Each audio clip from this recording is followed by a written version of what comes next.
It blows my mind that I was able to take my Shopify store from this to this. What's going on, folks? It's Talish from Printify, and look, I have a confession to make. My Shopify store has been up for a few weeks now, and so far, I've made about 0 sales. Yeah, it's been tough. But you know what makes it even more frustrating is that I just can't seem to figure out what it is that I'm doing wrong. And if your store is feeling a little stuck like mine, then odds are we could both use a little tough love. That's why today I've invited 3 experts to give my store a good roasting. Now the point is that in between a few jokes at my expense, hopefully just a few, they're gonna help me figure out what it is that I can do to turn my store into a money-making machine. I'm gonna be chatting with Juna Duncan and Chris Heckman, who you might remember from our annual live event Amplified, and I actually had the good fortune to interview these guys about Shopify, and that is what inspired me to actually start my own store. But I'm also going to be talking to a POD expert you definitely know, and that is my pal Leah. I can always count on her to give me the full and uncensored truth, and by the looks of it, I definitely need some. Now, of course, figuring out what's wrong with my store and getting some feedback, that's only one part of the equation. The other half is actually making the changes to see if it gets to any results. So make sure you stick around to the end of the video to see where my store started from and where it ended up. Now, I got my notepad and my pen ready to go. I'm feeling a little nervous, but you know what? I say it's time we rip off that Band-Aid and get right to it.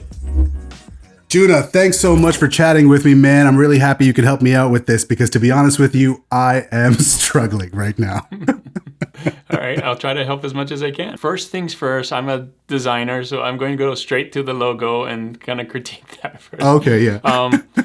And by the way, I am not a designer, so I'm a YouTube guy, but I did my best. But go ahead. I gotta say, putting together a site for anybody is a big task. So congrats that you actually did all the different pages and everything, because I think where people get stuck and overwhelmed is they don't even want to start because it's so overwhelming. Yeah. So congrats that you even got this far. So that's great. First things first, the logo.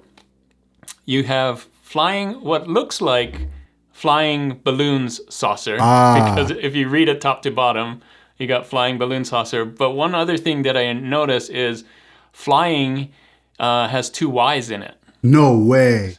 Yeah. Flying has 2 Y's in it, so you might want to fix that. Basic mistake, man. Okay. And it's really hard to read, yeah. Second of all, because the F's kind of cutting off, so it almost looks like lying saucer. I'm not lying to you, I swear. I'm just trying to sell balloons, man. I like that it looks like a balloon. Mm-hmm. One of my first thought, though, flying saucer balloons, I thought that at first that this was all going to be about UFO stuff, right, or flying saucer things. Not that, my guess is you called it flying saucer balloons because the balloon itself kind of looks like a flying saucer, mm-hmm, right? Because it's mylar balloons. So, so I would fix that if you still want to keep the flying saucer balloon name. I don't know if it matches kind of the feel, because what I'm seeing here on your first page is more about feelings and things like that. And so I don't know if there's a disconnect between the name Flying Saucer Balloons and the actual what it actually is. I mean, it is balloons, obviously, but maybe you want to put something about emotions and feelings and all those things if you're sticking with them. Well, actually, this is a great question, because for a lot of sellers who are just starting, how clear of a connection should their store name be to the actual products? Because in my case, I'm selling balloons, but say I had a bunch of other products as well. But for somebody who's watching this, who's going, well, what if I just want to call my store name whatever I want to call it? Why can't I call it that? You can. Yeah. You absolutely can. Like, my store's called Detour Shirts. Mm-hmm. I sell a lot of t-shirts, but Detour has almost nothing to do with it. You can kind of make a idea from it, right? Like, I'm taking a better way. This is a better way to do it, to take a turn, and all of that comes after. You could name your thing whatever. Mm-hmm. So Flying Saucer Balloons, if you plan on doing more balloons and not just this niche thing with the feelings, then maybe that's okay. Right. But if you right now, as it stands, it's kind of a disconnect. It's a disconnect, right? Yeah. Next thing is, you got a lot of font combinations, right? Right. So the logo itself is using this kind of vintage, scratchy font. Balloons in that logo is a different font. Then on the homepage, you have simple balloons for tough emotions, different font. Be honest how you're feeling, different font. I'm guessing that's almost the same font. It probably is the same font as the home catalog, all the navigation. Let me see if there's others. I would try and just keep it all in the same tone. What do you Right. mean by that? Like the same font style, or So, yeah, pick 2 to 3, maybe 2 fonts to kind of keep it the same. Whereas the flying saucer has a different feel than the simple balloons and for tough emotions feel, right? The fonts have their own feeling too, right? So if you're going for this vintage style, then maybe the whole webpage should have the vintage feel style. If Interesting. you're going for the fun, simple balloon style, then maybe your logo should do that too.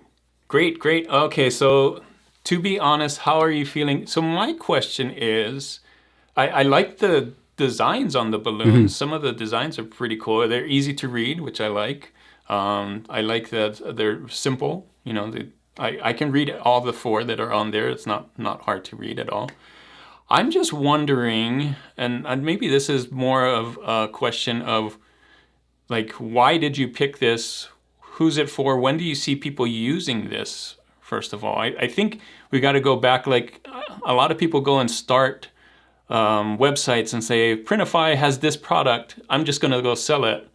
But then you got to figure out why would somebody want to, you got to kind of reverse engineer it, right? Why would somebody want to buy this over whatever else is out there? Or when would they use this, and what kind of person? Like, figure out the persona of the person that's going to buy this and why. Not just because you can. I mean, you obviously can make these products anytime that Printify has. They're awesome products.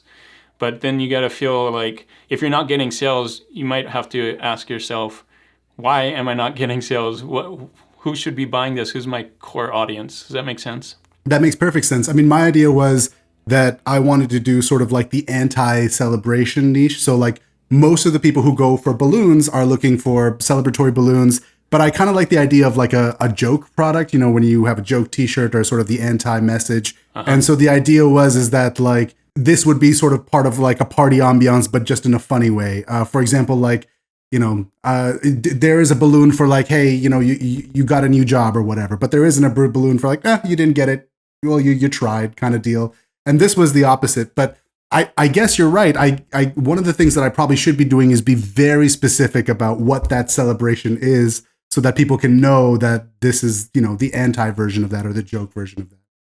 And I think one thing that could help are better mockups. These mockups are okay, and I know this is what Printify provides, but when you scroll over these, you just see a bunch of presents with a balloon, and that doesn't tell me like what occasion this is for. Absolutely. Right? Context, like, yeah.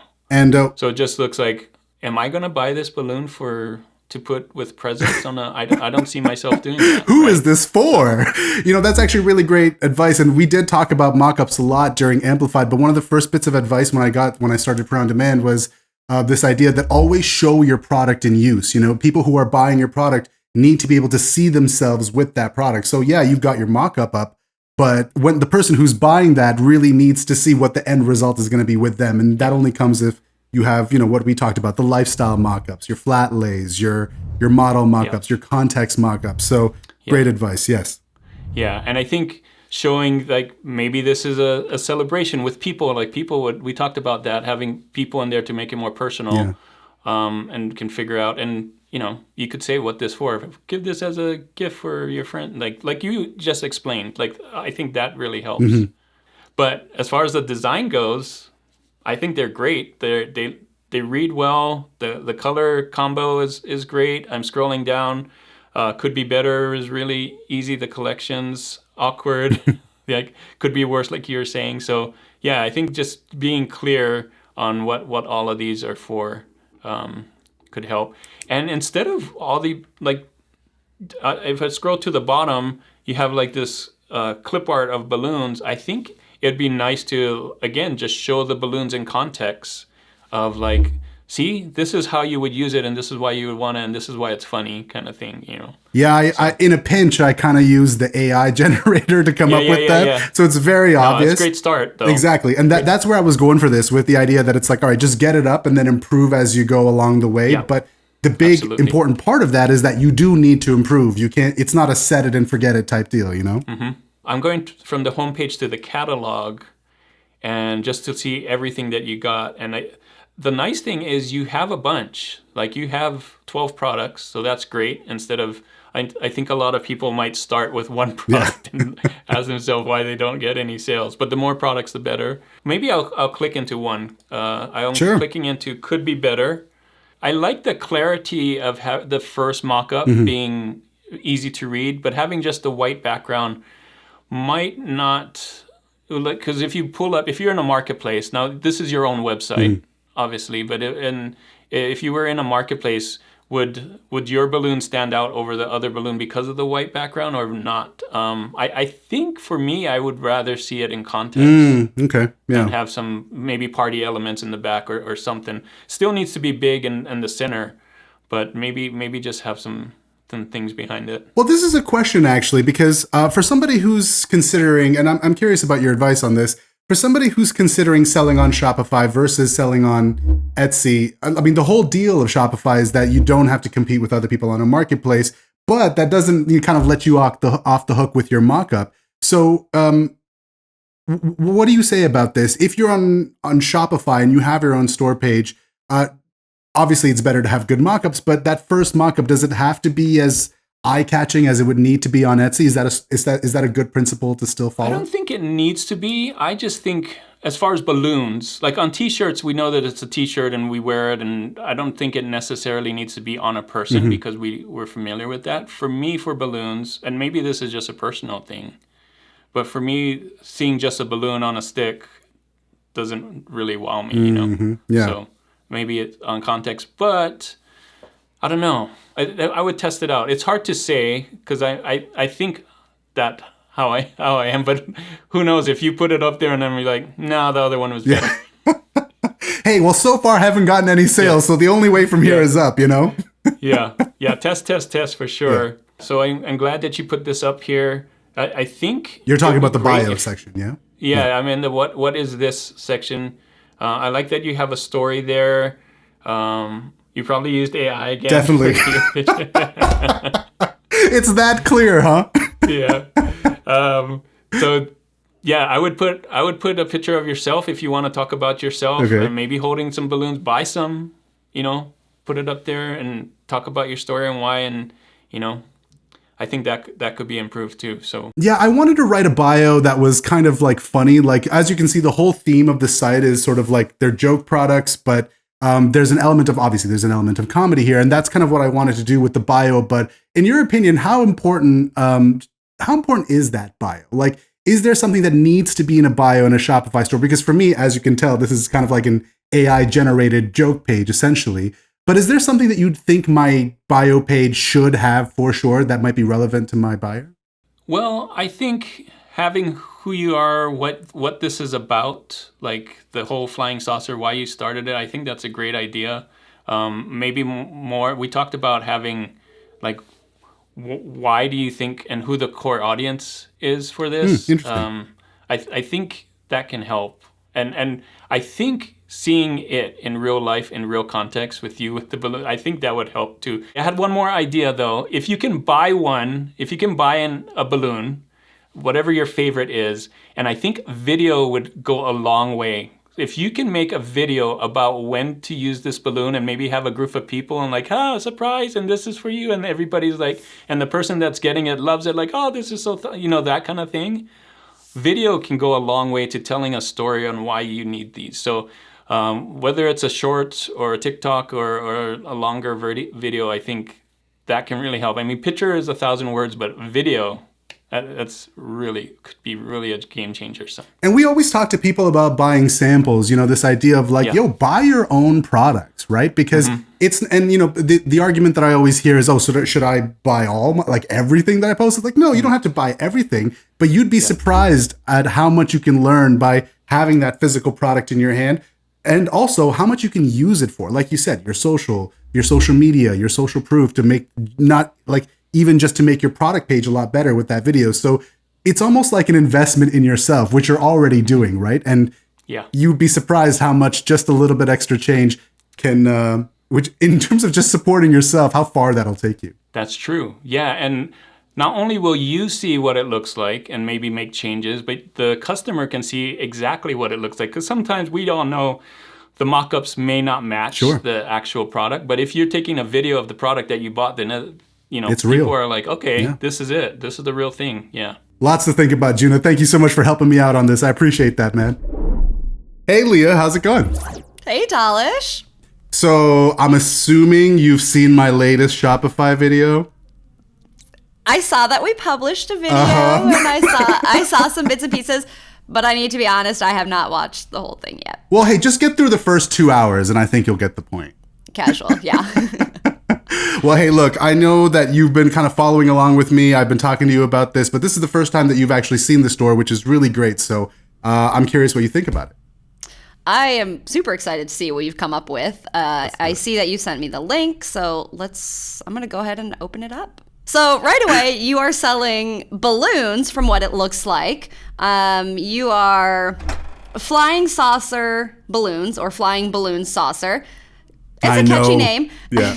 I'm not going to lie. When I see saucer, I don't think of balloons. I think of, I don't know, either like a UFO or...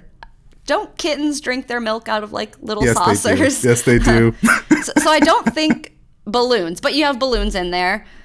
Initially it was kind of, I saw the balloons right away. They're very colorful. I didn't really see what the name of the shop was.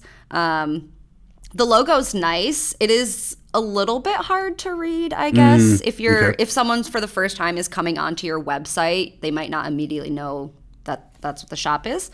Right. But okay, let's take a scroll down here. Be honest, how are you feeling? So the niche is balloons with feelings, I'm guessing.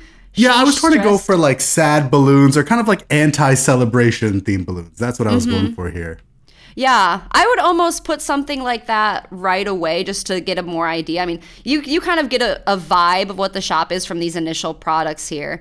Let's scroll down on your homepage a bit more. Okay, here you have simple balloons for tough emotions and your logo again. I almost would put the simple balloons for tough emotions because it tells me exactly what this is in a very concise way. I would almost put that, higher? Up here somewhere, yeah. Yeah. Moving down, you have collections, very good. Shrug vibes, I like that. Awkward aisle, small means awkward aisle. That one's for me. I'm shrug vibes all the way. Just I can see that. That. Balloons for almost all occasions. Okay, so now you're saying actually what your shop is as well. I would almost put this higher too, just to get a better idea of what your shop is, where your balloon dreams sort of kind of come true if that's your thing. We specialize in all the moods you didn't know you wanted floating over your head. That's really good. That's funny.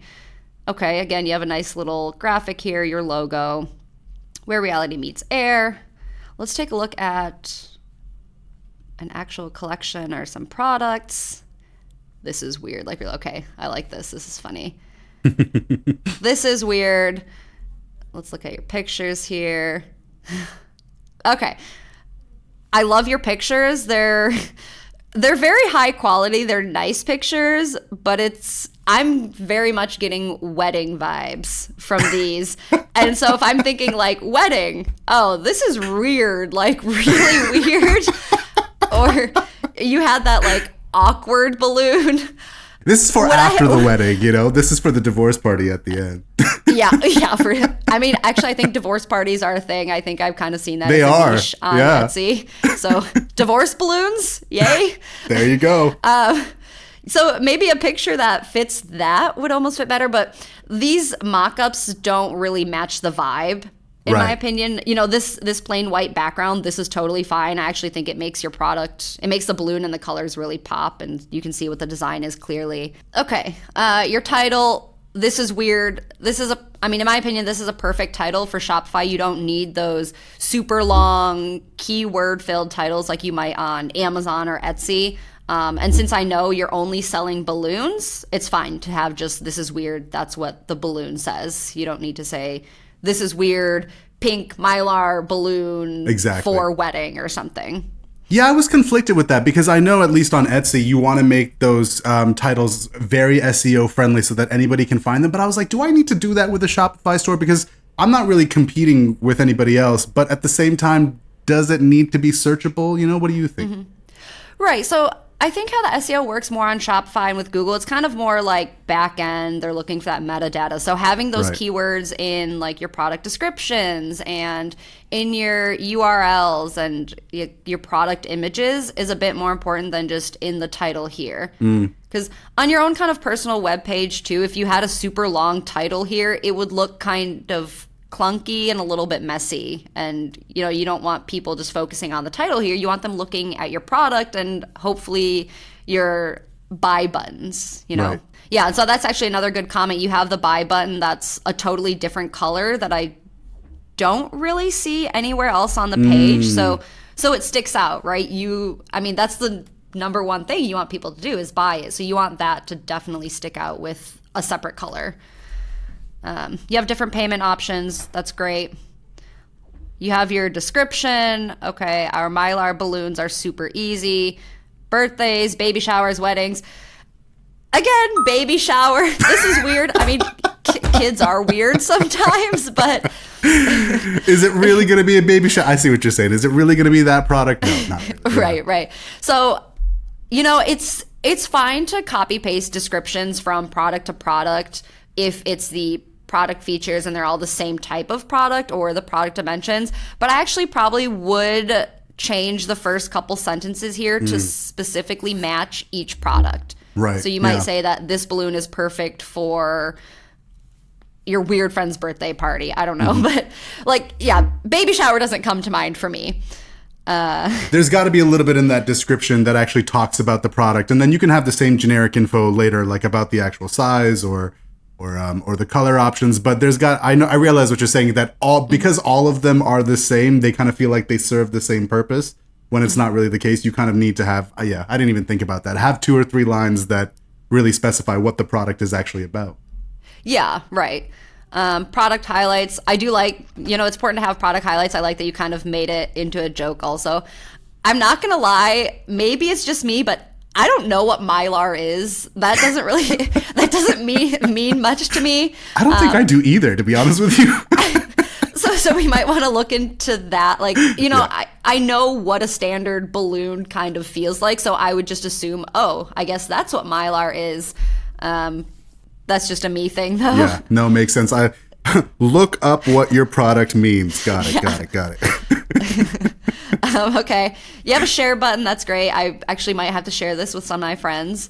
Don't know how you feel. Neither do we. That's actually really clever. I love that. And so it's a great kind of segue into some different products that might go along with it. Flying saucer balloons, where reality meets air. Okay. Also catchy, clever. Although I think I did notice somewhere in your description, you said they don't actually fly and helium isn't included. They're tabletop balloons, yeah.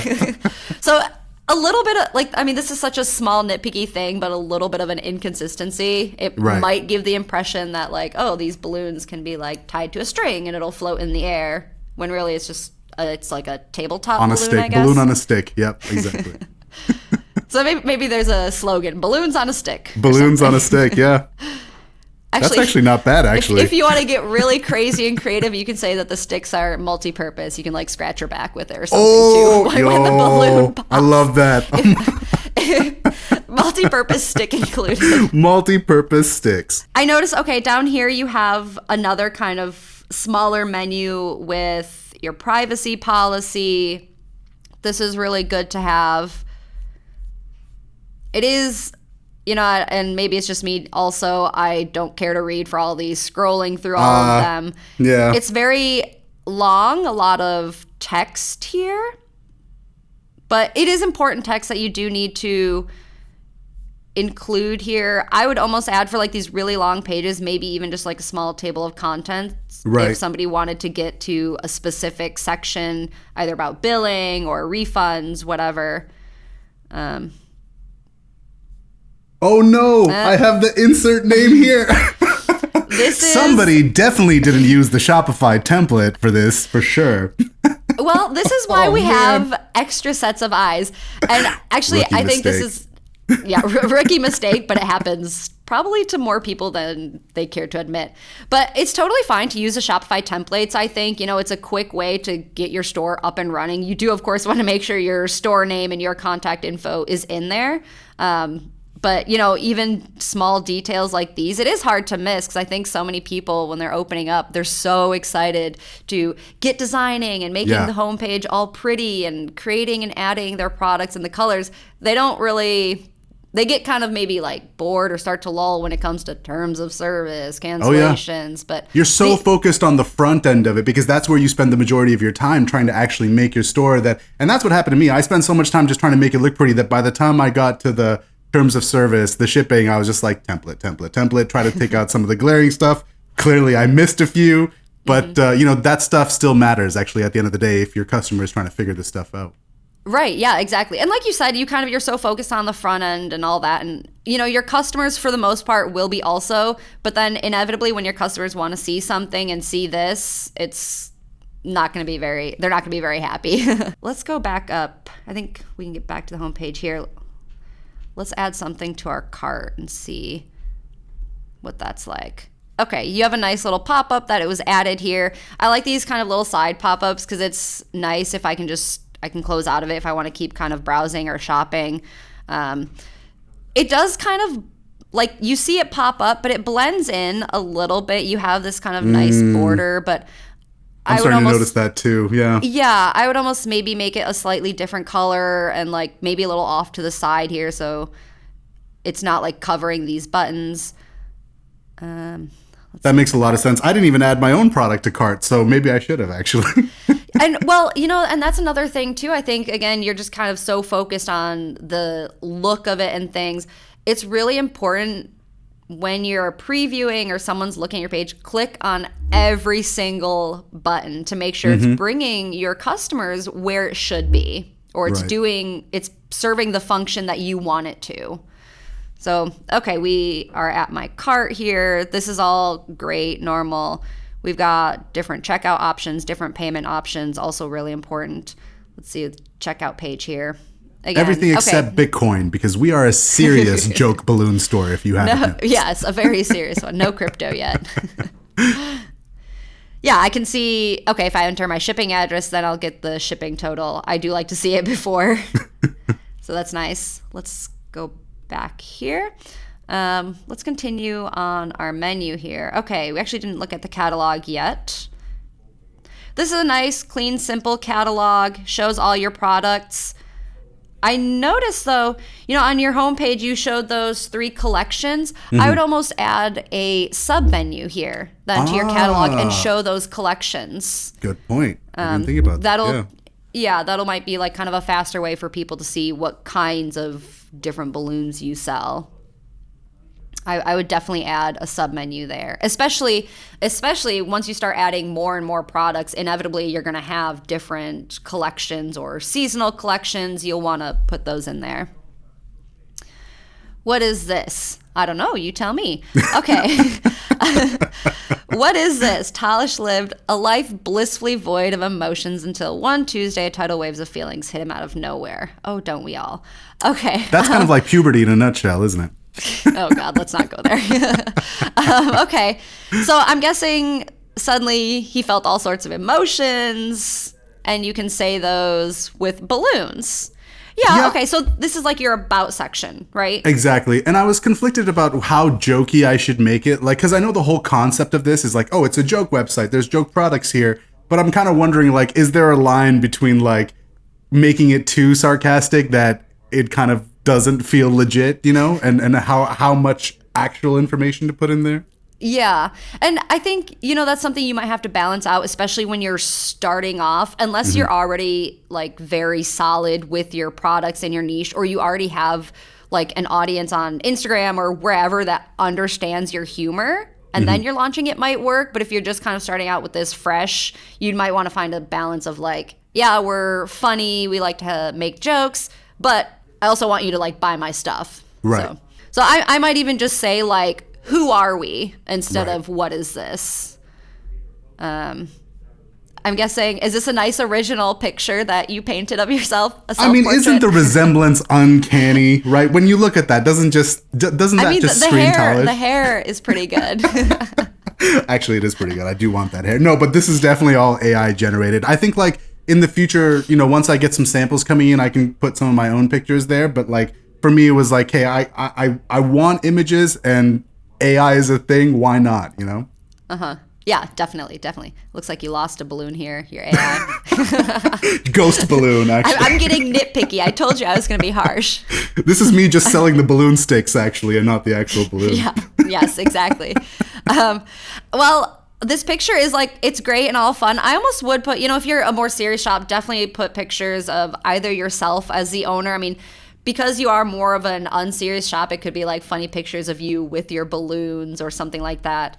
But this is still fine. It totally matches your vibe here. And again, if you already have an existing audience that kind of knows what you're about, maybe it fits their taste. It's all about just really knowing your audience. Right, absolutely. And that was one of the things where I was like, all right, I want these joke balloons, and I think that like women between the ages of 25 to 35 who are planning parties will be the ones to buy this. But there wasn't really a clear, like, there wasn't a clear context, and there wasn't a clear, like, okay, who exactly, though? Sure, they're women between these ages, but women who do what? Like, are they planning those weddings, divorce parties, baby showers, whatever, it helps to be that specific, and I think that needs to be done a lot more here, be more specific. As somebody that fits that demographic, yeah. Yes. Yes. Tell me what this is for. Yeah. I actually have a few weddings coming up this summer. Maybe I'll need to buy some of these balloons as like replace the centerpiece, with this, yeah. like sheesh. Right. Yeah. This wedding needs a little bit more fun. Yeah. Okay. Actually, you almost could make like another collection, like wedding collection, but it's like a sarcastic, funny wedding collection. Ooh, actually, it's like, yeah. Totally would fit. Then you can use those mock-up photos. All right, let's go some more into the menu here. Contact page, simple, standard. You always want to have a contact page in case I want to email you and message you, say like, hey, can I get some like funny personalized wedding balloons or something like that? And that'd actually be another great thing to offer, personalized balloons. Oh man, I didn't even think about that, because basically what we've done here is show that literally you could put anything on a balloon, so why not put your own message? Right. That could be a moneymaker. Yeah. Well, I mean, the wedding niche is so huge, and there's so many like offshoots too. You've got bachelor parties, bachelorette parties, and bachelorette parties I see all the time. You have like the bride wearing a shirt with the groom's face on it. You could do balloons with their faces on it, or like all the bridesmaids have the bride's face on a balloon or something. I mean, I could go forever about ideas for this for you, but that's something to look into. That's why you're the expert.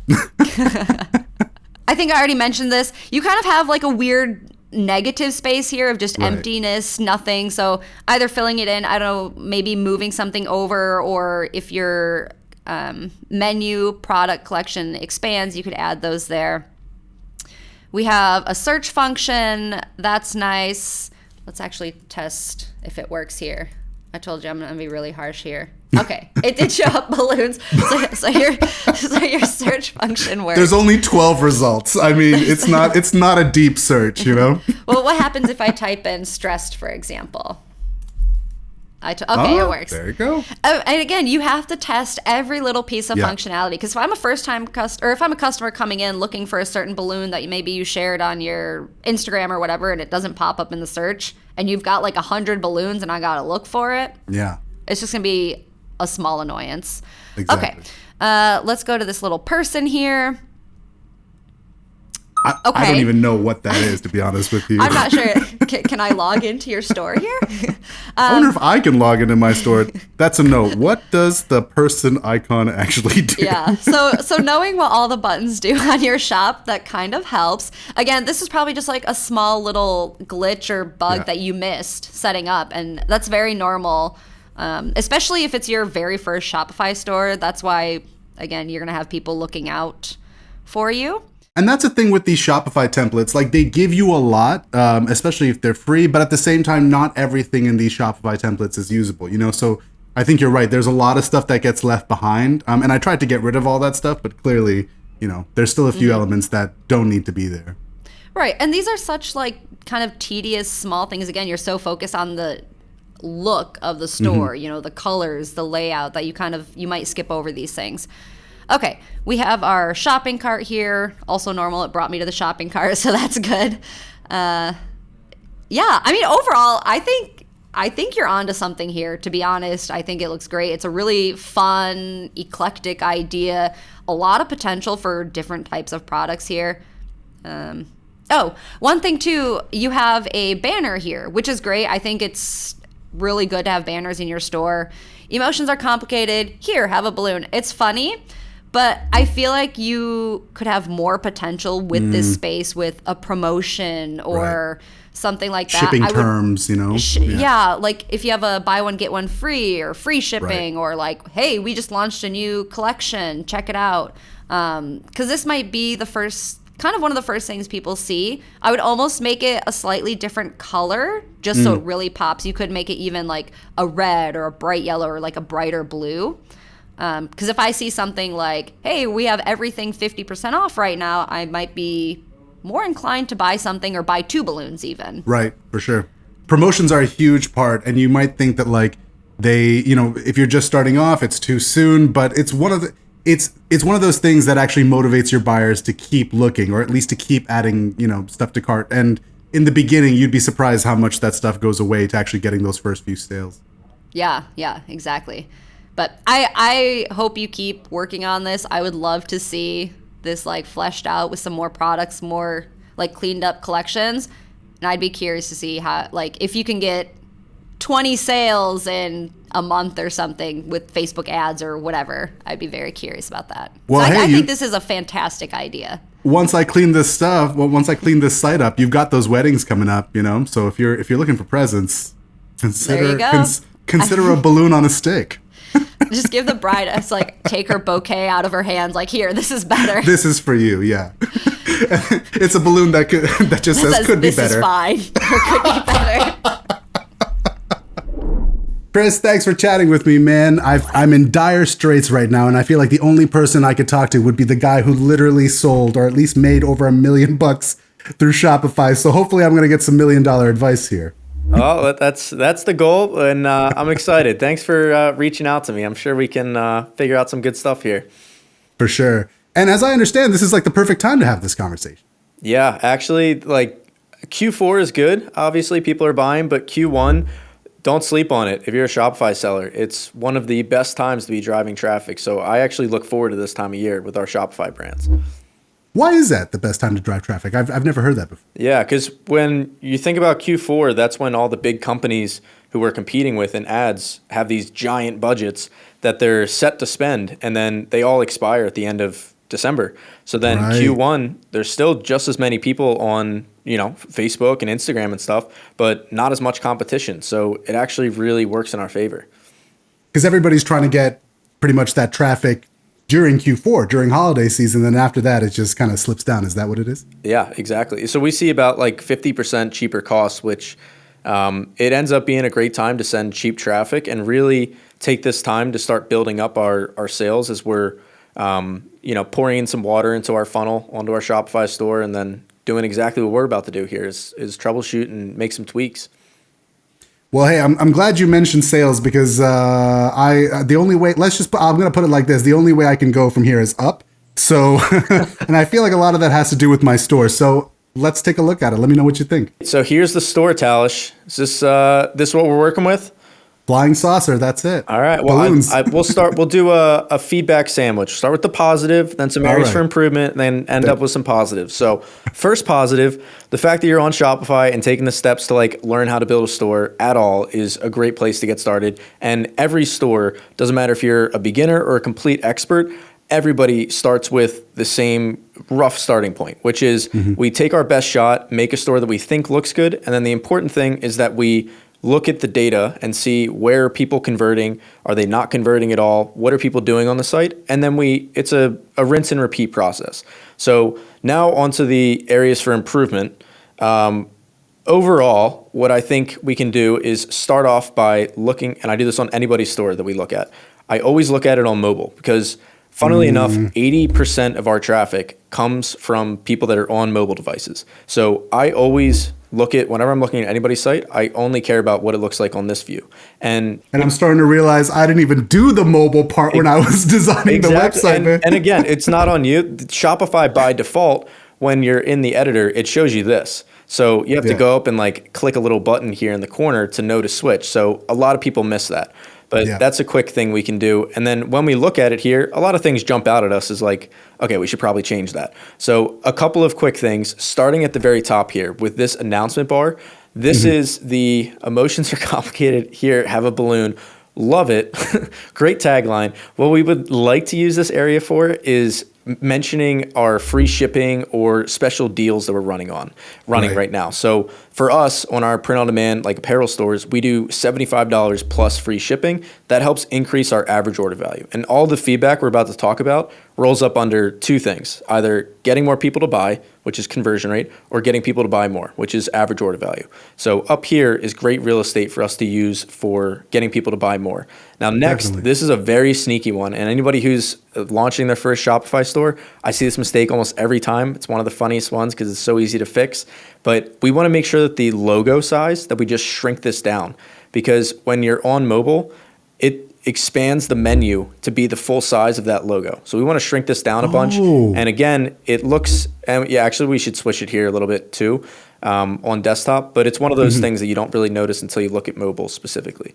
Then next. So your logo has to be the same size as your menu items. Is that what I'm hearing? Yeah. So basically if we want if you think of any good website, the menu up here is probably about this line right there. Like it doesn't take up the top quarter. So we want our logo to just be that size. And to be clear, I'm not saying anybody needs to edit your logo. I'm just saying go into the Shopify theme editor and they give you the option to make it like how many pixels. You just drag that bar to make it smaller. And then you watch it shrink and then this menu goes up to being a normal size.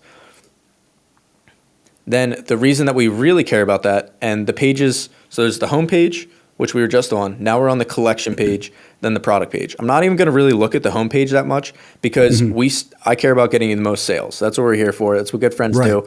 And on the collection page is where all of our traffic goes. Collection and product pages. Home page, as a beginner, I focused on that a ton. And honestly, it didn't really matter. I think it's the page that feels the best and there's the most things you can tweak. So easy rabbit hole to go down. Honestly, does not have a big impact. All the traffic goes to the collection page. Picturing somebody on mobile, this area doesn't seem like a big deal until we picture like somebody's phone.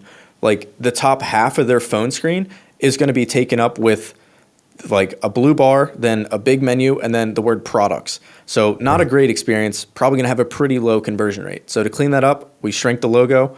And then this section here, we just want to make this all white. So, and I actually noticed that, yes, we'll get to that in a second on the product pages.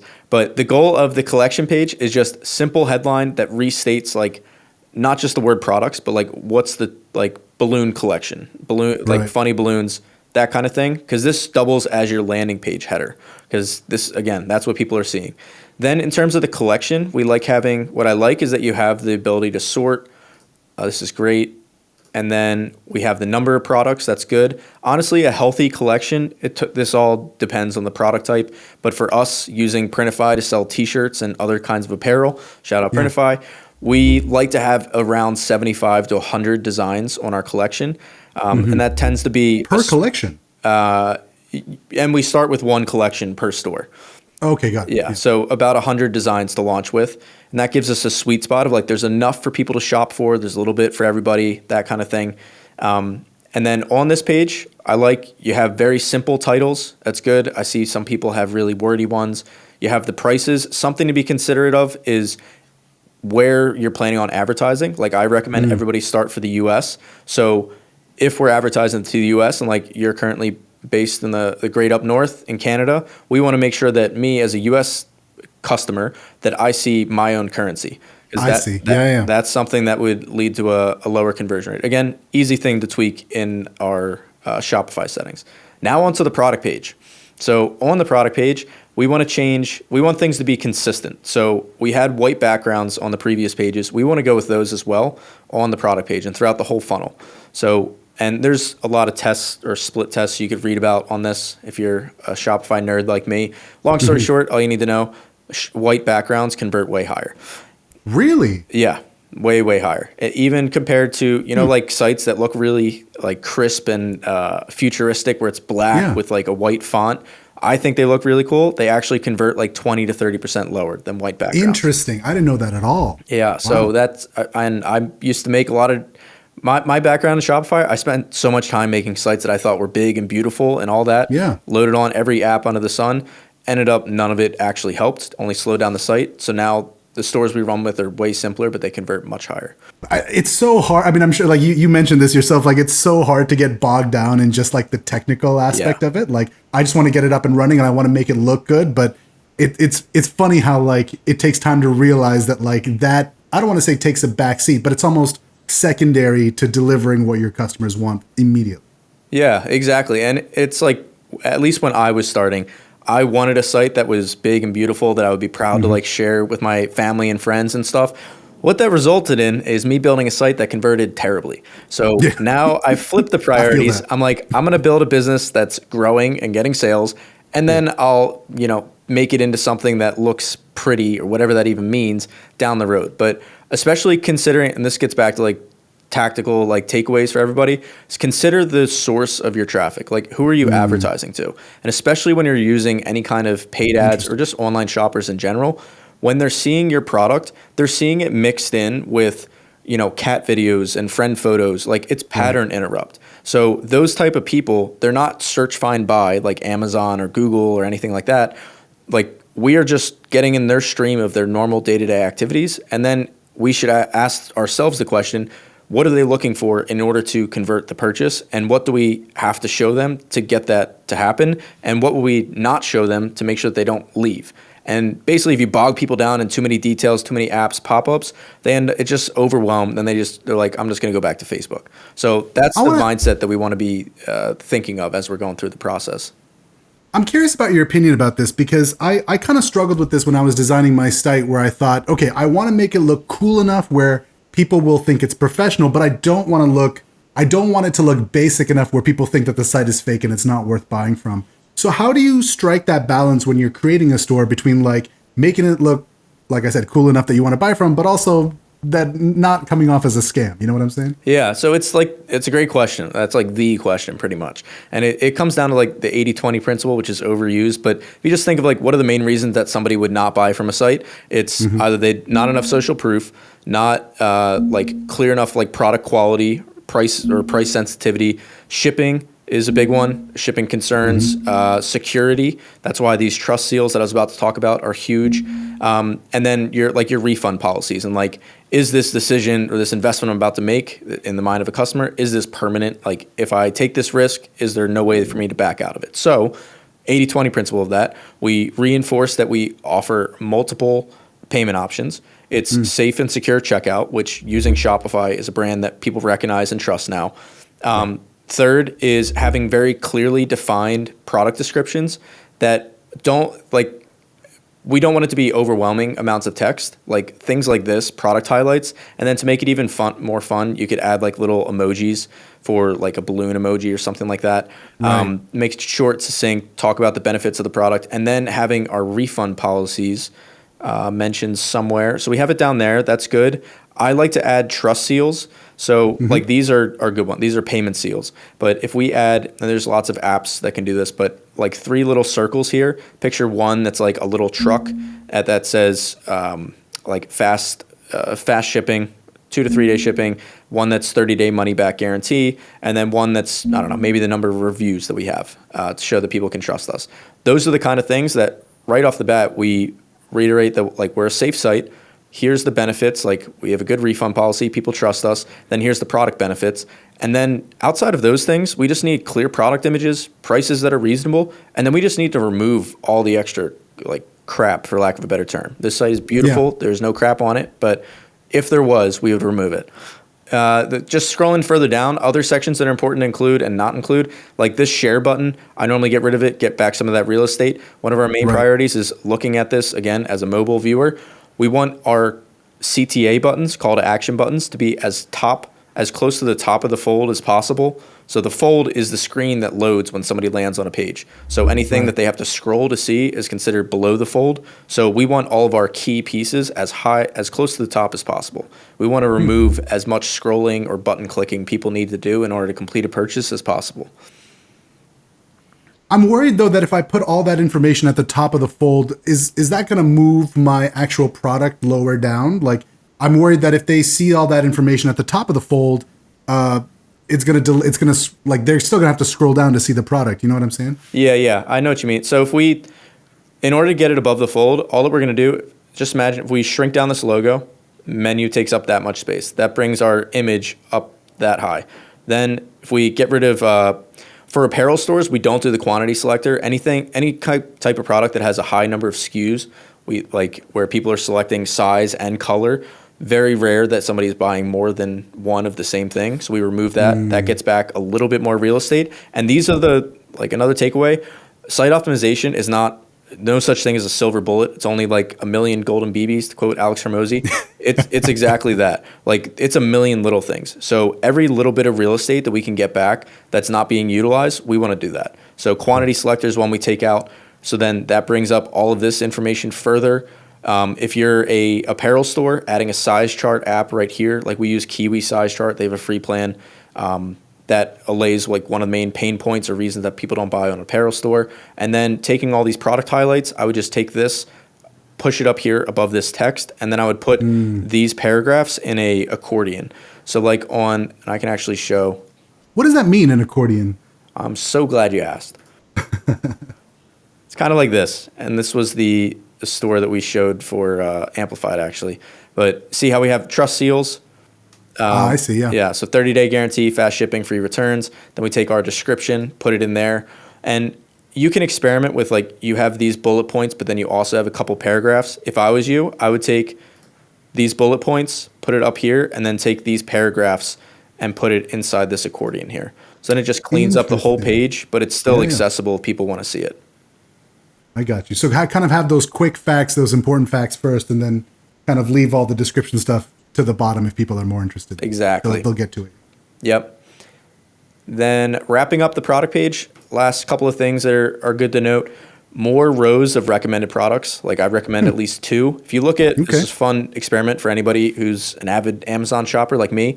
If you look at Amazon's above the fold, it's all their key product details, all scrunched up at the very top. And then if you think in your mind like, oh, I want to go look at some testimonials or reviews, and you start scrolling, next time you do that, look at how many sections of recommended products you go past. On the average page, it's anywhere from 5 to 8 layers, not products, 5 to 8 layers of other recommended products. Now, obviously, we're not building the everything store, but we can still learn from those principles. So we recommend at least 2 sections of recommended products, and we label one something like bestsellers or people also bought. You make it something fun and branded, but yeah, that kind of thing works really well. And then for your niche, like selling balloons, I would think like maybe there's an opportunity to bundle some products together, increase the average order value, some cross sells.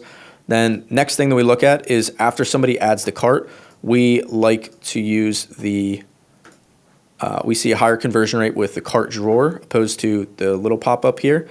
And then an important thing is that we have color isolation. So we want to make sure that we use the same color checkout and like CTA buttons throughout the entire process. And I recommend making it there's some good stuff on here. So confusing thing about Shopify is that when you customize the whole website, all of those pages, everything from homepage to product page and cart, it's all under the same umbrella. So if you make a change to your colors on the homepage, it applies it to all of them, which is great, except that breaks when it goes to checkout. Long story short, doesn't really matter why, but checkout you have to customize separately. This is one of the most common things that I see people miss is see how our logo is just the name of the store. So going into your online theme editor, then go to checkout page and update the logo here, and then make sure that we update this checkout button here because we want it to be the same exact color every step of the funnel. Why is consistency so important when you're designing a site? You know, like I understand that there's a visual element to it where you don't want things to look too off the cuff because it kind of confuses, I guess, your buyer. But why is consistency so important, do you think? Yeah, I think for anybody who's watching, everybody's had this experience ourselves. We just aren't always aware of it. But if you ever think of a website that you've gone to and something just feels slightly off and you're like, I can't quite put my finger on it, but just something seems sketchy about it. If you were to go back and look at that website, I promise you there will be slight inconsistencies that like we are aware of, like just by looking at it, that make us trust it less. And opposed to, on the flip side, a site that you're like, this looks amazing. I don't really know them, but I trust them. They seem like they have their stuff together. It's honestly the simple things, like choosing the right, like imagine if you land on a website and they have one font on the landing page, then a different font on the product page. You might not notice that, but you notice it, and it adds up. It's interesting. I never heard it put like that before. Consistency is a form of trust at the end of it. Yeah, exactly. And it's something easy that we can all do once we're aware of it. Like just picture, like one of the best advertising exercises recommend any of our students do is send your ad to your own phone. Like don't look at it in your ads manager. Put yourself truly in the shoes of your customer, and then look at the ad. Like read the ad copy. Is it saying like new balloon sale or funny balloons? Like what's the specific language you're using? Then click on the ad. What do you land on? And for example, like imagine if I clicked on an ad that said funny balloon sale, but then I land on it and the top header just says products. Like when I just look at the Shopify store in a silo, yeah, it makes sense. But once I look at the full user experience, then it's like, okay, that feels like kind of a drop in consistency. Then we update it. And just from going through that process the thousands of times, you start to notice some patterns. So we talked a lot about, common mistakes that everybody makes when they first do it. And obviously this is a big part of it, getting a lot of people to look at your store and give you their honest opinion. But you mentioned sometimes that you can get caught in the weeds. You can get that analysis paralysis, which is such a great word where, you don't know exactly what to do, or everything seems like a problem to you. For people who are watching this going, all right, I know my store has problems, but there seems like there's a lot of problems. How would you rank like what they should start with first? Like we've talked about products, but where do you think most of the errors lie when people make their Shopify? I think most of them are user error, to be honest. And I say that being the user committing the errors more times than not. But that's truly what it is, because there's an endless supply of tools and resources for fixing any aspect of it. Like picture a mechanic working on a car. There's a million things he could do to every inch of that car. Same exact thing is true for Shopify. That's what separates a good mechanic from a beginner, is not the amount of actions that they know how to do on the car. It's their ability to identify what the car actually needs and then doing just that. And that's the skill that it took a while to realize, that I was basically doing busy work on my store. And I was doing things that felt good because the store would look different, but really I was just updating like banners and adjusting like the roundness of buttons and like little stuff. And the second piece is recognizing that I know absolutely nothing. The only people who do know something are the customers. So get people in your store before you start making changes, and not convincing yourself that the changes you make before customers are there that those changes are based on anything more than just our opinion, because that's just like the objective truth. You're getting in my brain, man. I felt like half the time I was making my store, it was just like the little things, the inconsequential things. And you're right. The perfect word for it is busy work, because you're looking at something that might seem like a problem to you because it is an easier thing to fix, or it's an easier thing to just, fiddle with. But ultimately, does that serve the purpose of your store? Probably not. Right? Yeah. And last, like words of encouragement, I would say just like learning any new skill, everybody watching this has gone from a beginner to expert in something. And if you think about that skill, it doesn't matter what it is, how much time did it take for you to become proficient and then advanced, then an expert at that? It takes dozens and dozens of hours. Like same exact thing holds true for Shopify or anything with e-commerce. So give yourself some slack. Like you're learning a new skill. So I think a lot of times we put undue pressure on ourselves that doesn't help anybody, certainly doesn't help the store. So it's okay to take a step back and like give yourself credit. And I would do the same thing for you, Talish. Like give yourself credit for all the progress you made. A lot of people don't even get started. So like and that's truly the only way that we'll ever learn. It's just by going out, trying stuff, and then iterating when we learn more. Boy, I asked you to roast my store, and I got to be honest, I'm walking away feeling more motivated than ever, which I'm glad is the point. But I got my work cut out for me. But I appreciate you chatting with me about this, Chris. Thanks a lot. Yeah, thanks for having me, and best of luck with the store. All right, well, now that I've gotten my feedback and I've taken my lumps, I've actually realized 3 things. And the first thing is, I was worried that I got a lot wrong, but to be honest with you, there's actually a lot that I was surprised I got right. And if you're worried about that with your store where there's so many problems, it's just too much work to fix, give yourself some credit for actually all the things you got right. It's really important when you decide to move forward and actually make those changes. The second thing is that nobody, and I mean nobody, gets it right the first time. I mean, sure, wouldn't it be great if we were all overnight successes? Yeah, of course it would be. But like anything else in life, it takes a mix of patience and consistency in order to see real rewards. And the last thing I learned is this: if you want to find solutions, you got to be real specific about the problem. For example, not getting any sales feels like a huge and overwhelming problem to try and solve. But now that I have this to-do list in front of me, making real changes to my store definitely feels a lot more manageable. So with that being said, I've got my work cut out for me. And to be honest with you, I'm gonna need a bit to actually make these changes. So I'll see you in a sec.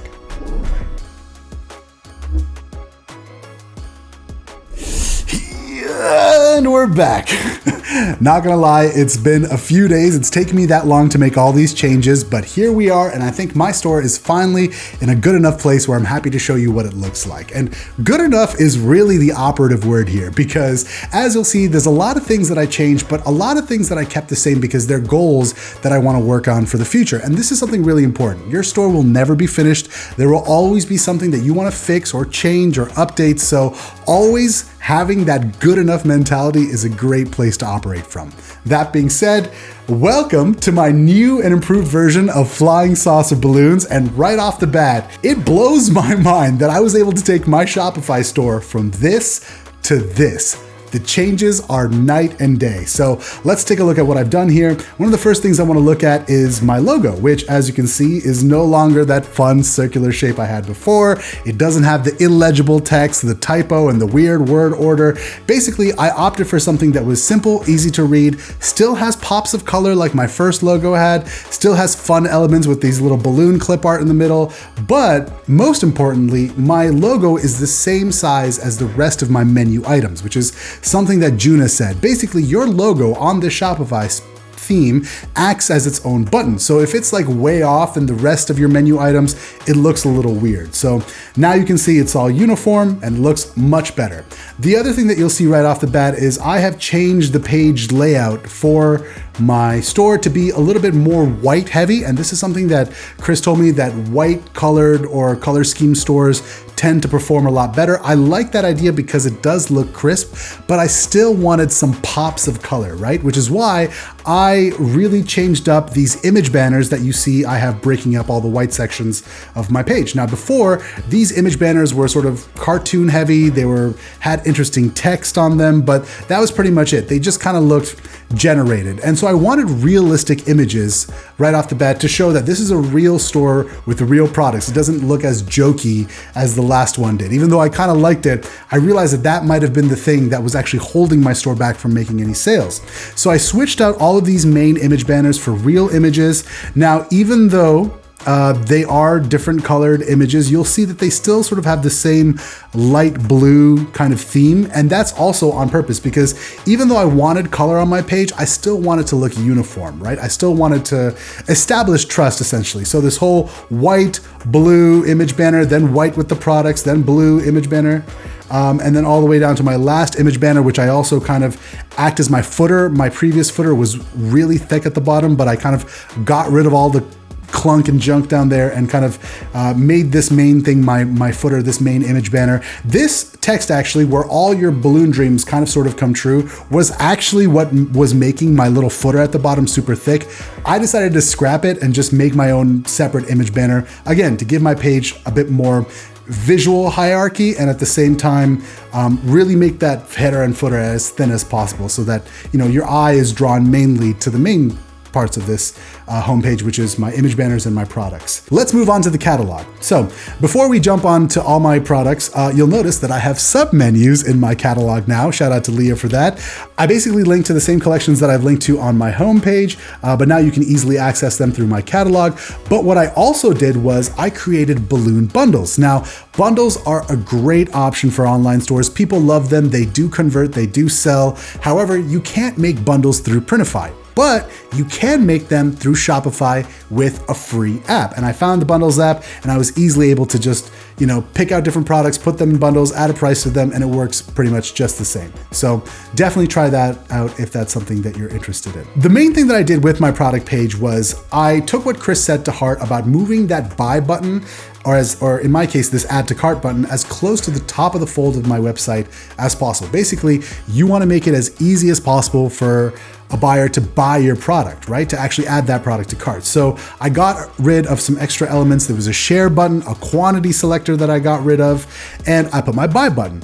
The next thing that he told me to focus on was to add a few more trust seals. I had a few payment seals that show people all the payment options that my store accepts, but he said add some more, which could mean any kind of trust seals that apply to your store. There's different ones for delivery, for quick shipping. Basically, I added some 3 simple ones about secure checkouts, fast shipping, and 100% satisfaction guarantee. So it's a way to break up, again, that first top section, which is your buy section, and then your product description. So interesting tip. Personally, I'm curious to see if this works or if I could just lose this entirety and see if it makes a difference. Because the thing that I noticed was after I did this to my product description, which you'll notice what I did is I condensed it down, I shortened it down a bunch. Basically, before I had the same kind of block text for all my products. It had the same information about Mylar balloons. And basically, it was just the run-of-the-mill boilerplate Printify product description that I ran through ChatGPT. And one of the things that Chris said was, you want to make this as easy as possible and as quick as possible for your buyers to get information about your product. So the first thing he recommended was start with bullet points or quick facts. So I put some quick facts up top. I use emojis to make them seem a bit more relatable. So quick facts about my products. Once again, it's really simple because I have balloons. And then the one thing that Leah told me was, all right, it's cool that you have the information about your balloons, and it's cool that they're all the same. They let people know what your products are about, but I still would like to see something individual about each balloon, maybe a story or a thought process or an occasion that you want to gear this to. So I actually went ahead and made different product descriptions for every single product. I still use ChatGPT to come up with my 2 or 3 sentence descriptions. I played with them a little myself, typed them and added in my own customizations, but I leaned on ChatGPT for this, and I think you should too. But what I really love about this is that moves that buy button higher, makes finding out about your product a lot quicker. If I was reading this, I think I would know everything about this product in less than 30 seconds, I'm pretty sure. The other element that Chris mentioned adding was 2 or 3 layers of recommended products in your product page. So this was really tough for me because at first I only had 1 layer and I thought, oh my God, how am I gonna get 2 or even 3 layers out of this? I thought first, maybe I'll put it up top here, but then I thought, wait a minute, I'm putting more space between my buy button and my fold. That's no good.